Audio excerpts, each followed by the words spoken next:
en forme. C'est parfait. Nous aussi. Mesdames et messieurs les ministres, Madame l'ambassadrice, Mesdames les consuls générales, Mesdames et messieurs les conseillers consulaires, chers compatriotes, chers amis, je suis très heureux d'être parmi vous avec mon épouse Brigitte et avec deux ministres du gouvernement qui nous accompagnent, le ministre Vidal et le ministre Lemoine qui revient sur des terres familiales, si je puis dire, et une importante délégation de parlementaires que je remercie également de nos groupes d'amitié de Saint-Pierre et Miquelon, pour les parlementaires de l'intelligence artificielle et votre parlementaire. Chers amis, je voulais d'abord vous parler de vous, pour vous dire merci. Il y a de cela un peu plus d'un an, beaucoup ont vu les images de nos concitoyens, de vous, faisant des heures et des heures de queue. Alors, d'abord, j'ai une bonne nouvelle, dans les engagements que j'ai pris, il y a le vote électronique, essentiellement pour nos concitoyens à l'étranger.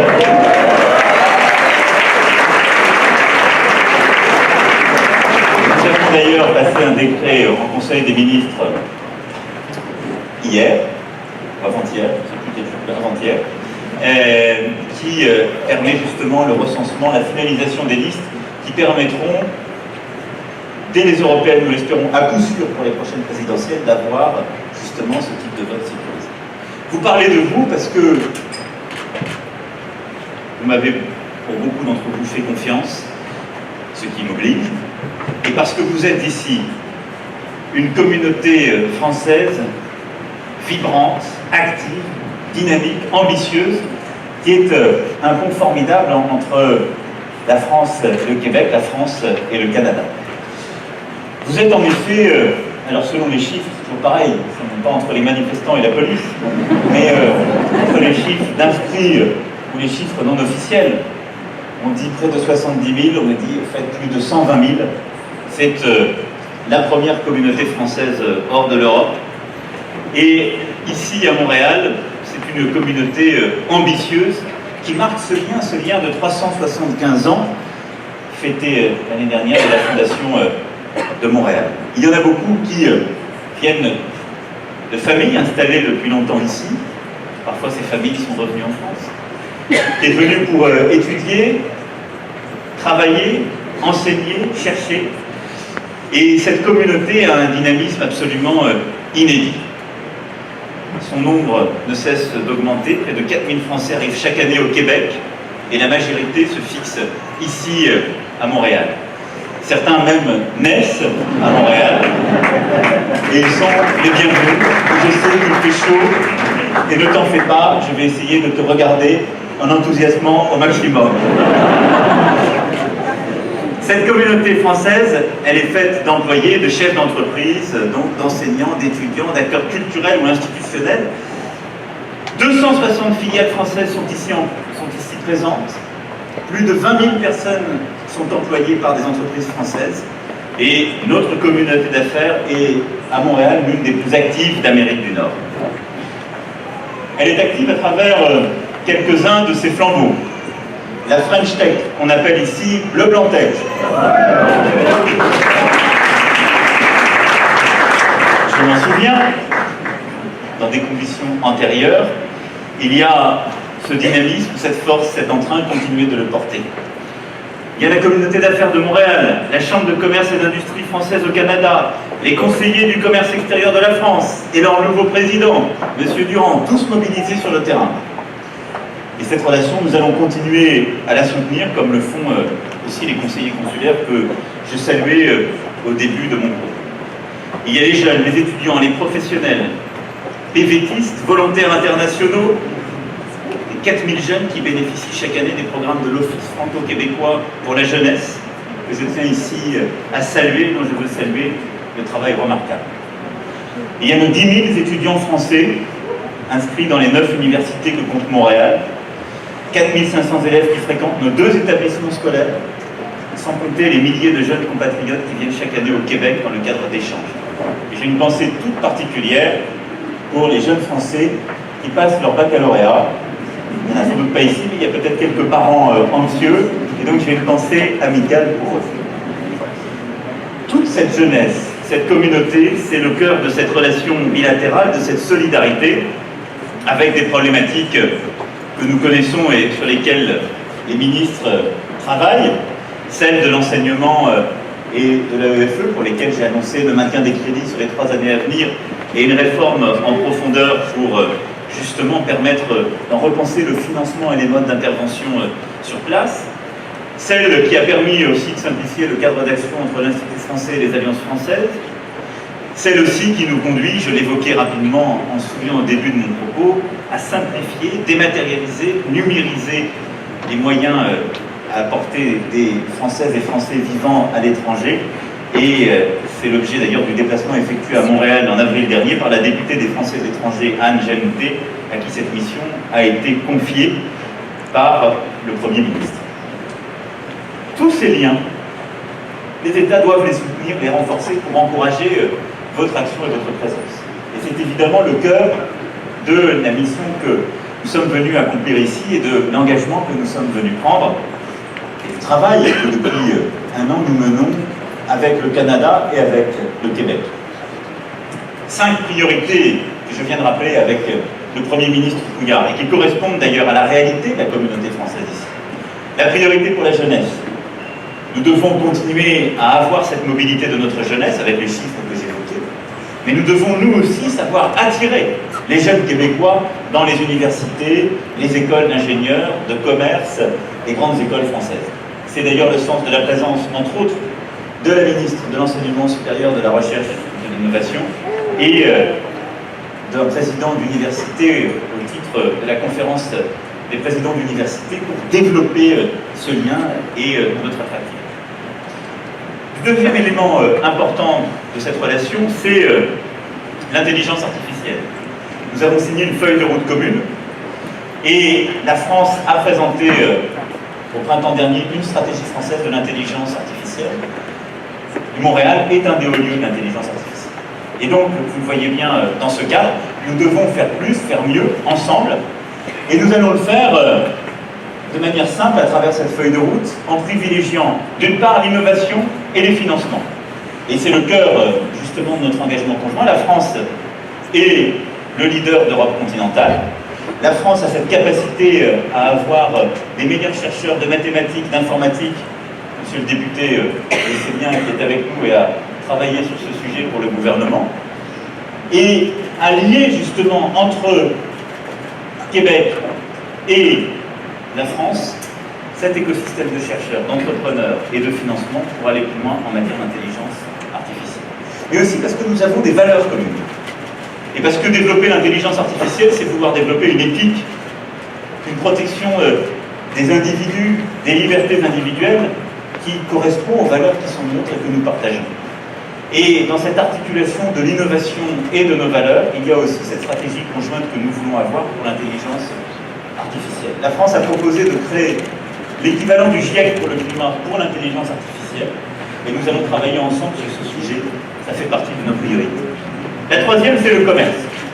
Nous avons signé un accord, la France le ratifiera dans les prochains mois, un accord qui a fait beaucoup parler de lui, la ECG, CETA en bon français, qui a fait l'objet d'un très gros travail depuis un an pour rassurer, lever les doutes, mieux encadrer les choses, permettre justement d'abord de porter nos priorités climatiques, d'éviter que cet accord ne déstabilise certaines zones de notre économie. Et je crois très profondément que cet accord, grâce au travail qui a été fait, au processus qui a été mis en place, est bon, et peut-être gagnant-gagnant. Et cet accord est exemplaire de cette nouvelle génération d'accords que nous pouvons signer, où le social, l'environnemental est réconcilié avec l'économique. Et la mise en œuvre d'ailleurs provisoire de cet accord montre que les craintes que certains avaient ne sont pas vérifiées. Nous ne sommes pas submergés par le bœuf canadien en France depuis la mise en œuvre provisoire, ça n'est pas vrai, au contraire. Par contre, nous avons su atteindre quasiment déjà les quotas qui nous étaient octroyés sur d'autres secteurs d'activité où des perspectives étaient promises et sont en train de se réaliser. Je pense à des produits laitiers comme à quelques autres sujets. Et nous allons continuer à le faire. Il y a des héritants que nous levons de part et d'autre. Et il y a ce veto vert, comme on l'a appelé, qui est aussi cette rigueur que nous avons décidé ensemble de pouvoir surveiller nos propres objectifs et engagements climatiques pour nous assurer que cet accord permet aussi la pleine cohérence avec nos engagements climatiques internationaux. La quatrième priorité de la relation, c'est justement le climat. Dans un continent bousculé par certaines décisions unilatérales, il est bon qu'il y ait des engagements concrets. Et nous avons constamment travaillé ensemble pour que ces engagements soient tenus entre nos deux pays. Le Canada, la France sont très engagés, et le Québec est tout particulièrement engagé avec le marché carbone qu'il a sucré avec la Californie et l'Ontario pour avoir non seulement un marché intégré, mais un prix plancher du carbone, qui est exactement ce que la France porte au niveau européen. Et là aussi, nous avons des partenariats concrets de recherche, d'innovation, avec d'ailleurs nombre d'entreprises ici présentes et de start-up qui ont décidé de s'engager sur ce sujet pour porter notre vision commune, des financements communs, et comme nous l'avons fait le 12 décembre dernier au One Planet Summit à Paris, permettre justement d'avancer conjointement pour réaliser des actions concrètes contre le réchauffement climatique. Et le cinquième sujet stratégique entre nous, c'est la francophonie. Nous la partageons, elle est le levier de tous ces développements, de ces valeurs et cette langue en partage, et elle est aussi un élément de notre rayonnement collectif. Nous devons faire plus pour la francophonie. J'ai présenté le 20 mars dernier une stratégie. Nous allons y œuvrer au sein de l'Organisation internationale de la francophonie, mais aussi dans cette relation bilatérale, pour faire plus pour l'enseignement en français et du français, pour aussi développer les contenus en français. Quand on parle de l'intelligence artificielle, c'est le cœur de cet engagement stratégique. Et quand on parle de programmes de recherche conjoints, c'est aussi essentiel pour notre francophonie. Chacun de ces sujets, c'est le cœur de cette feuille de route commune, à laquelle la culture, la mobilité viennent s'ajouter, et tous les autres sujets qu'au quotidien vous portez en tant que Françaises et Français présents ici à Montréal. Mais je veux, au-delà de cet agenda bilatéral, vous dire quelques mots de la France, de l'Europe et du monde. Vous m'avez donné un mandat en mai dernier, celui de transformer le pays pour lui permettre de regarder les défis du XXIe siècle sans en avoir peur, sans pour autant les ignorer. C'est ce que sans relâche le gouvernement d'Édouard Philippe mène depuis mai 2017. Ce n'est pas tous les jours facile. Ça n'est pas tous les jours compris par une partie de nos concitoyens. Et c'est un combat aussi d'explication, de sens sur lequel il faut toujours revenir. Mais les engagements pris sont tenus et seront tenus. Cette transformation en profondeur de notre pays, c'est celle qui consiste justement à sortir d'une société de statut pour redevenir une société de mobilité conforme à la promesse républicaine. De ne plus être une société qui protège celles et ceux qui ont déjà des droits, qui sont représentés, qui sont dans l'entreprise, qui sont déjà bien formés, et de dire pour les autres, vous n'avez pas eu de chance, mais vous aurez des subventions publiques. Pour dire non, nous devons être une société qui permette à chacune et chacun, où qu'il naisse, de pouvoir réussir par la transformation de l'école, de la maternelle au supérieur. Jamais en un an, il n'y avait eu une telle révolution éducative. Pensez bien, de l'obligation de la maternelle à 3 ans qui sera effective dès la rentrée prochaine, au dédoublement des élèves dans les quartiers les plus difficiles, en CP dès la dernière rentrée. Et nous allons compléter pour toutes les classes de CP, CE1 dans tous ces quartiers d'ici 2 ans.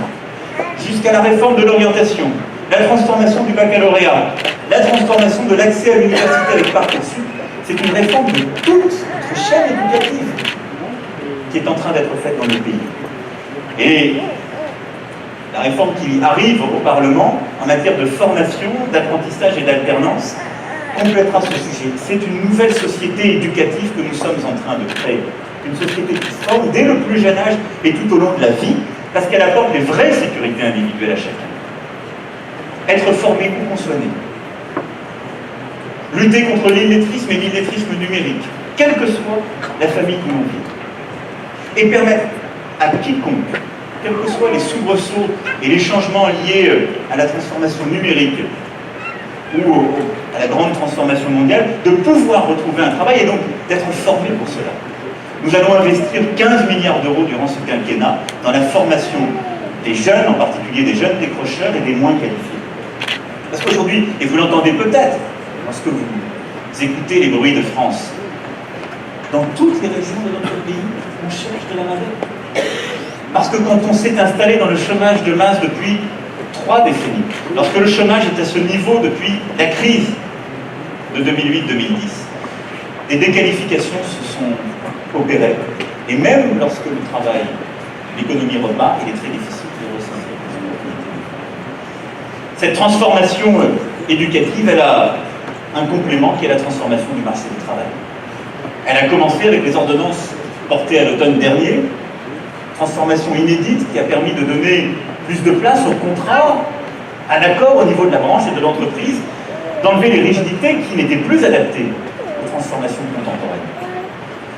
Et que nous allons compléter avec la loi présentée sur justement la formation, l'alternance et l'apprentissage, et que nous continuerons à compléter pour revoir en profondeur le système qui accompagne les plus fragiles et les plus vulnérables et permettre dans notre société que chacun retrouve sa place dans et par le travail dès qu'il le peut. Une société juste n'est pas une société qui donne de l'argent aux plus fragiles. C'est une société qui donne toute la dignité, le revenu pour vivre digne et l'accompagnement aux personnes les plus vulnérables qui ne peuvent trouver leur place par le travail, et qui permet à chacune et chacun de retrouver sa place dans la société par et dans le travail. Une société du mérite et de l'émancipation. C'est ce que nous avons commencé à faire et c'est ce que nous comptons. La troisième transformation profonde, c'est celle justement d'une autre façon de produire. Accompagner la transformation numérique par un investissement inédit pour transformer les méthodes de l'État. Enlever les contrôles a priori et les rigidités avec une loi qui sera bientôt promulguée, qu'on appelait le droit à l'erreur, et qui permet à l'État de saisir toutes les opportunités du numérique. Développer de manière accélérée notre écosystème entrepreneurial et numérique, parce que c'est une manière de faire croître nos entreprises plus vite et d'en saisir toutes les opportunités, avec une loi dite Pacte qui sera bientôt présentée, et permettre dans tous les secteurs cette transformation. C'est aussi permettre pleinement la transformation environnementale. Nous l'avons fait avec un plan climat inédit au début de ce quinquennat porté par le ministre d'État Nicolas Hulot. Ce plan climat, c'est la fermeture de toutes les centrales thermiques à charbon avant la fin du quinquennat. Aucun autre pays du G20 ne s'est engagé sur cette trajectoire. Aucun. Avec une trajectoire énergétique pour notre production électrique qui sera présentée à l'été, sur laquelle nous travaillons, avec la fin sur laquelle nous nous sommes engagés de toute nouvelle exploitation hydrocarbure, ce qui est là aussi un sacrifice compte tenu de notre potentiel, mais ce qui est le seul choix cohérent avec nos engagements.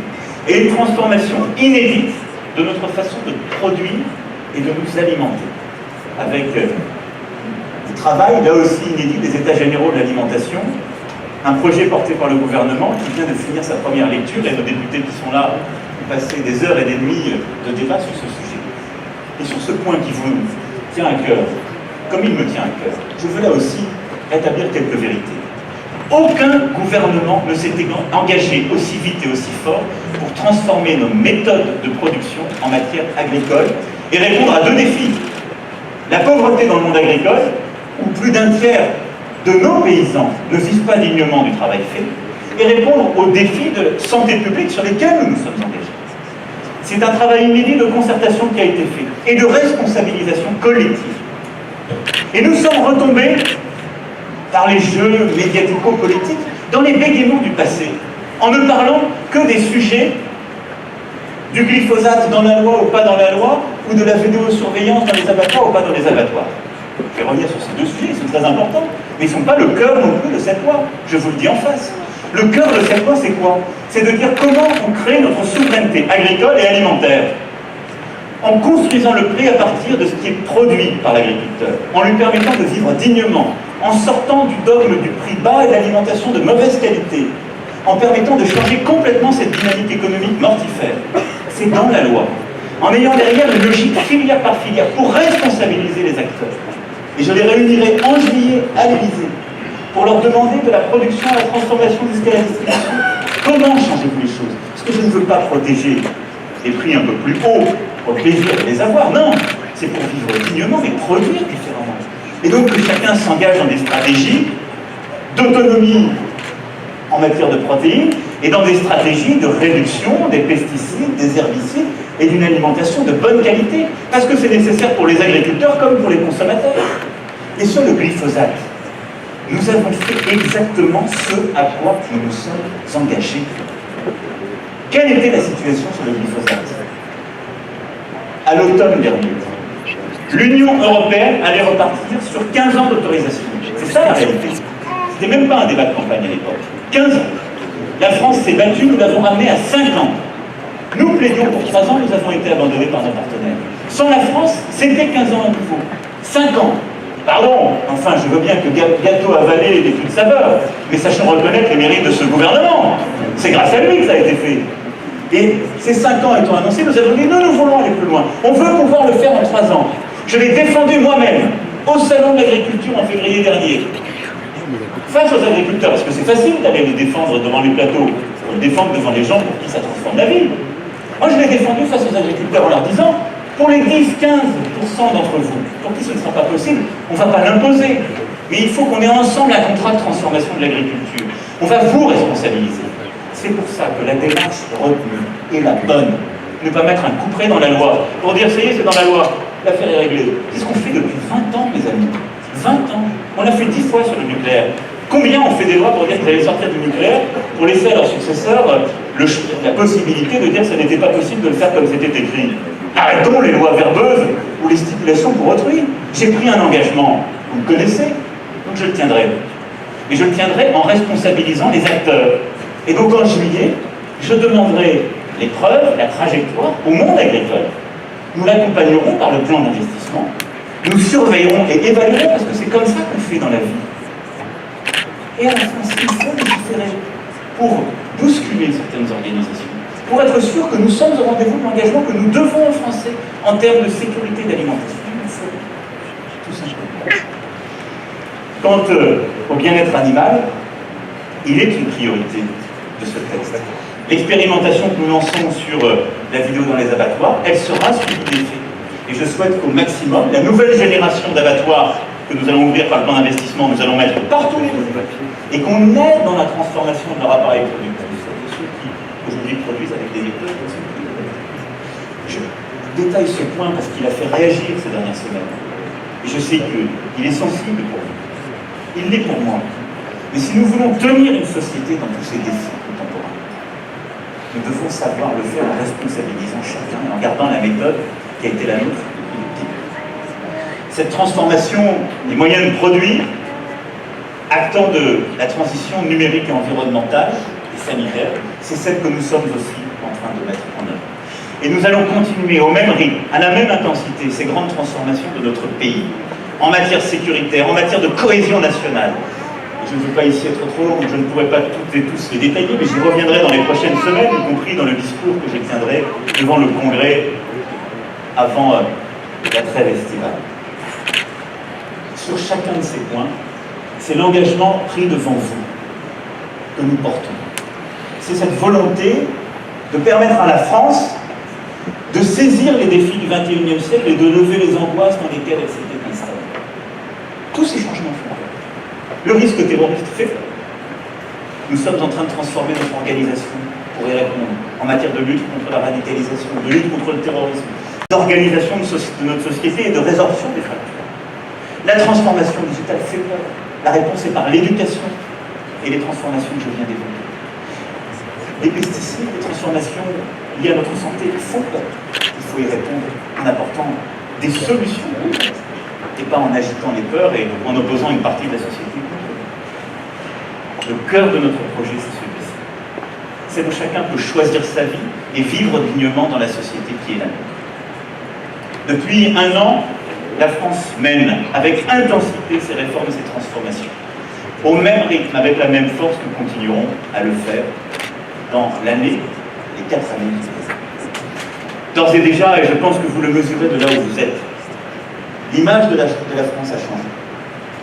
La confiance dans son économie, le regard international qui est porté sur elle et le regard que les Français portent sur eux-mêmes a changé. Et c'est une donnée essentielle. Car cette transformation du pays, nous la faisons pour nous-mêmes, pour nos concitoyens, pour nos enfants. Mais nous la faisons aussi pour pouvoir peser dans un contexte inédit en Europe et dans le monde. C'est parce que nous sommes en train de faire cette transformation que la France, depuis un an, a pu à nouveau porter une voix et une ambition en Europe. Dès le discours de la Sorbonne à l'automne dernier, j'ai expliqué quelle était notre ambition. Une Europe plus souveraine, plus unie, plus démocratique. L'Allemagne commence à venir vers nous et à esquisser des premières réponses. Nous allons ensemble travailler pour les compléter. Et alors que les extrêmes montent, que le doute s'installe dans plusieurs pays, nous avons aujourd'hui une responsabilité inédite. La France ne peut tenir cette responsabilité que parce qu'elle fait le travail pour elle-même, que parce qu'elle est en train de devenir une nation à la hauteur des défis contemporains, qui se met en situation d'erreur. Et parce que nous allons progressivement vaincre les peurs chez nous, en apportant des solutions, en permettant à chacun de choisir sa vie. Nous pourrons construire un projet européen qui lèvera les peurs. Le défi qui est le nôtre, nous l'avons connu. C'est celui du repli, du nationalisme, des fractures en Europe, partout, c'est tous les sujets. Des sujets économiques, financiers, migratoires, en passant par les sujets énergétiques, tout aujourd'hui est écrit pour que l'Europe se divise, se fracture, perde son ambition. La responsabilité de la France, c'est de refuser ce cortège de funambules.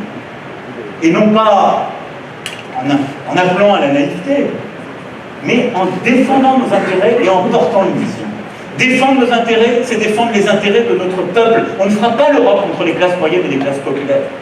Le combat que nous avons mené dès le début pour réguler justement le travail détaché partout en Europe, pour œuvrer pour la souveraineté énergétique et alimentaire en Europe, le travail que nous avons mené pour une Europe de la défense avec des premiers résultats, le travail que nous conduisons pour une Europe plus solidaire sur le plan économique et financier au sein de la zone euro, une Europe plus solidaire en matière migratoire, c'est la clé d'une Europe souveraine qui choisit son destin et qui ne cédera pas au peuple et qui pourra protéger sur tous ces sujets ces classes moyennes et populaires.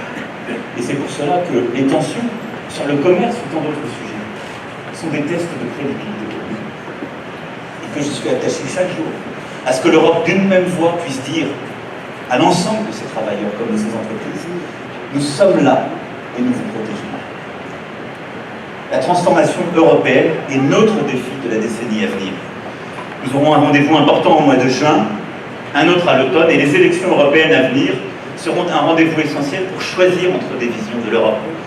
Et je vous le dis, là aussi, en Europe, la recomposition est en marche, sans aucun doute possible. Vous aurez à voter pour ces élections et ne les oubliez pas. Faites votre devoir de citoyen pour ces dernières. Il y aura des extrêmes qui s'exprimeront, ceux qui sont pour une Europe ouverte à tout vent, ultralibérale, sans aucune régulation, ou une Europe des solidarités sans responsabilité, qui a déjà marqué ses propres échecs. Il y aura de l'autre côté ceux qui sont pour une Europe de la fermeture, des nationalismes, de la xénophobie, et qui ont réussi dans de nombreux pays, et qui montent dans nombre d'autres.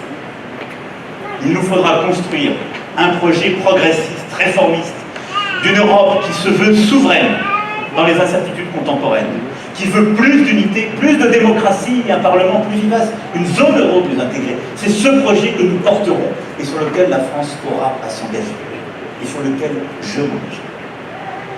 Parce que, je finirai sur ce point, ce projet européen est, avec la transformation que nous menons en France, la clé de voûte de l'action que nous pouvons avoir sur le plan international.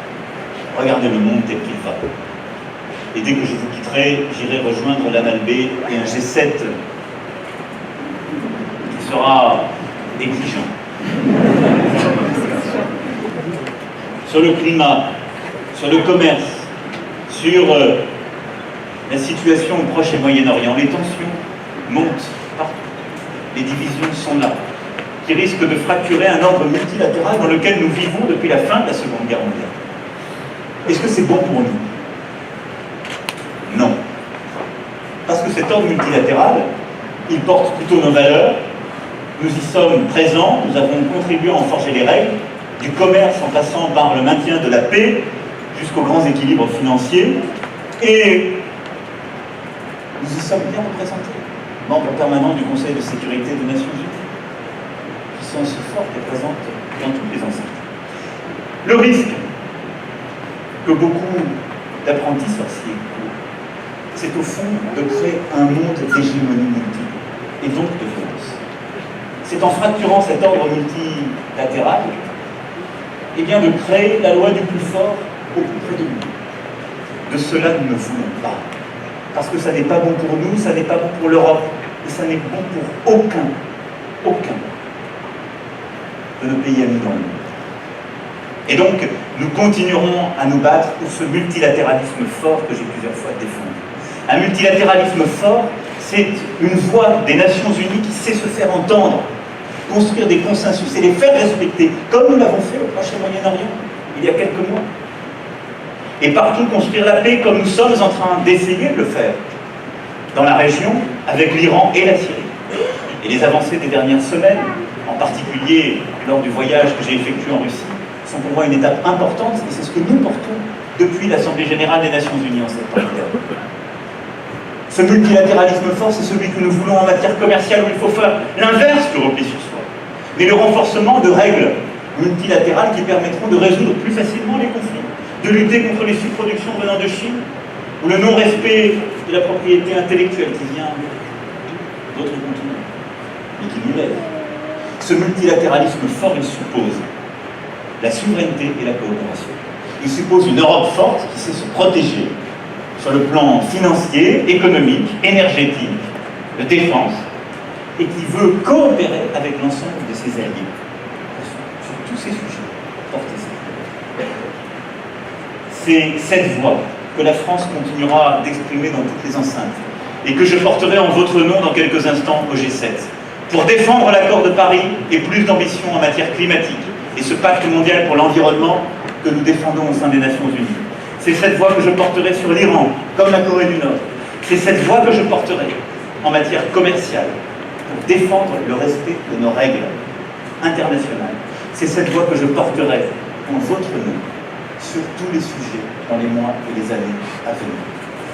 Voilà, mes chers concitoyens, au-delà de la relation bilatérale, ce que je souhaitais partager avec vous. Ce mandat donné il y a un peu plus d'1 an, de transformer le pays pour le faire réussir dans le siècle qui advient, de porter un projet européen fort et assumé, exigeant, car protecteur de notre peuple. Cette capacité à porter la voix du monde libre dans un monde qui doute. C'est cela la France d'aujourd'hui.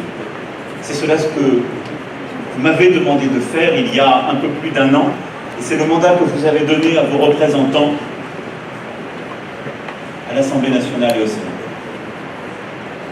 C'est ce que nous sommes en train de faire et ce que nous continuerons à faire.